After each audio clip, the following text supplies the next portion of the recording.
Hi అండి, అందరికీ నమస్కారం. Welcome to my channel. ఈ వీడియోలో ఏపీ ప్రభుత్వ ఉద్యోగులకు కొత్త పీఆర్సీ పే స్కేల్స్ అండి, డిఏడిఆర్లు బేసిక్లో మెర్జు. దీనికి సంబంధించిన తాజా సమాచారాన్ని ఈ వీడియోలో తెలుసుకుందాము. వీడియోని ఎక్కడే కానీ స్కిప్ చేయకుండా ఎండ్ వరకు చూడండి, అప్పుడే ఇన్ఫర్మేషన్ పూర్తిగా అర్థమవుతుంది. అలాగే ఈ వీడియో చూస్తున్న ప్రతి ఒక్కరు వీడియోకి ఒక లైక్ చేయండి. ఈ వీడియోని తోటి ఉద్యోగ పెన్షన్ మిత్రులతో అయితే షేర్ చేయండి. కొత్తగా మన ఛానల్ చూస్తున్నటువంటి వారు సబ్స్క్రైబ్ చేసుకున్నట్లయితే దయచేసి మన ఛానల్ అయితే సబ్స్క్రైబ్ చేసుకోండి. దీని ద్వారా నేను చేసే లేటెస్ట్ వీడియోస్ అన్ని అందరికంటే ముందుగా మీ వరకు రీచ్ అవుతాయి. ఇక ఆలస్యం చేయకుండా మనం వీడియోలోకి అయితే వెళ్ళిపోదాము.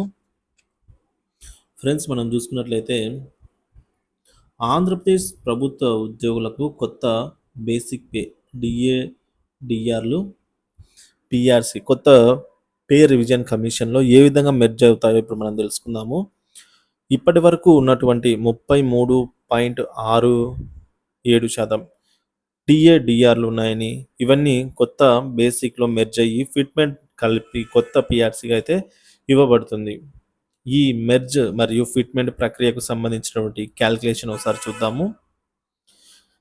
తాజా సమాచారం తెలుసుకోవడం కోసం ఎప్పటికప్పుడు మన ఛానల్ సబ్స్క్రైబ్ చేసుకుని, అలాగే కొత్త పిఆర్సీ డిఏడిఆర్ బకాయిలు జమ చేయాలని భావిస్తే ఈ వీడియోకి ఒక లైక్ చేయండి. మీ తోటి ఉద్యోగ మిత్రులకు అయితే షేర్ చేయండి. ఫ్రెండ్స్, ప్రస్తుతం ఆంధ్రప్రదేశ్ రాష్ట్ర ప్రభుత్వ ఉద్యోగులకు 2 ప్రధాన డిమాండ్లు అయితే ఉన్నాయండి. మొట్టమొదటిగా దాదాపుగా 25,000 కోట్ల బకాయిలను క్లియర్ చేయాల్సి ఉంది. రెండవది కొత్త పిఆర్సీని అమలు చేయాల్సి ఉంది.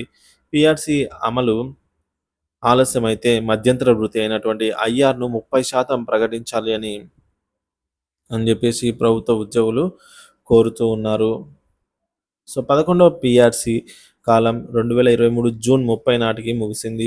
2023 జూలై 1 నుంచి 12వ పిఆర్సీ అమలు చేయాల్సి ఉంది. కానీ ప్రభుత్వం గతంలో 12వ పిఆర్సీ కమిటీని రద్దు చేసింది. ఇప్పుడు కొత్త కమిటీని ఏర్పాటు చేయాలి.